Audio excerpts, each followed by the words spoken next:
The BBC spent 2 months on the front line of the Ukraine invasion. The tank tried to attack us. Meeting civilians like this teacher and this architect. I'm a soldier now. Who have left normal life behind to defend their country. Sleeping here, living here, fighting here. Uncovering how a volunteer army can stand up to the Russian war machine. Ukraine, the people's fight. Watch on BBC iPlayer.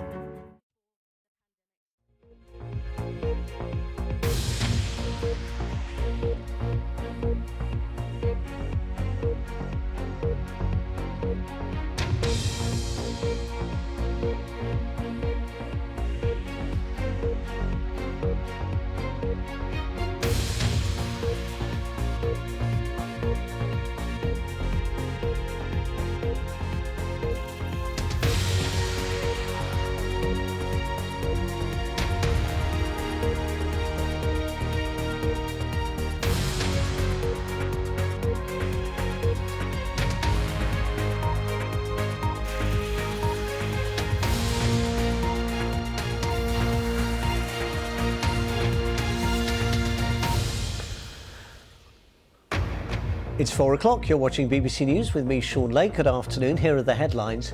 3 people have been arrested following the shooting of a senior police officer in Northern Ireland. John Caldwell was shot in front of his son at a sports centre in Omagh.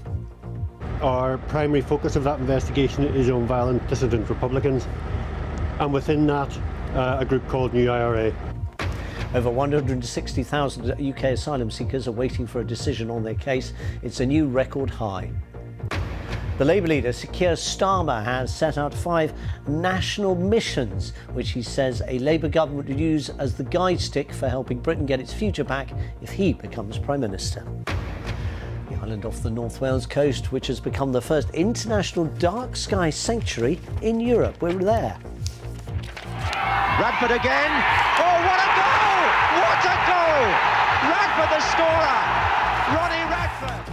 And it's a legendary voice, the commentator John Motson, who's died today at the age of 77. John covered over 2,000 matches during a career spanning half a century.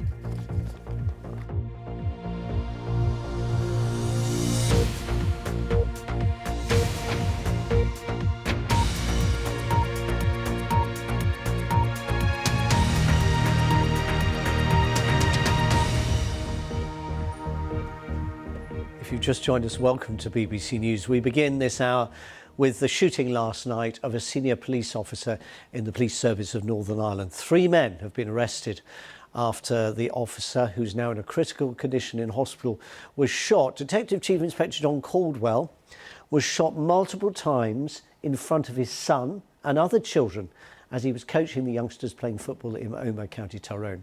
Northern Ireland's political leaders have issued a joint statement condemning the callous attack on him. It's also being condemned by the Irish Prime Minister Leo Varadkar and by the Northern Ireland Secretary Chris Heaton-Harris. Here's our Ireland correspondent Chris Page.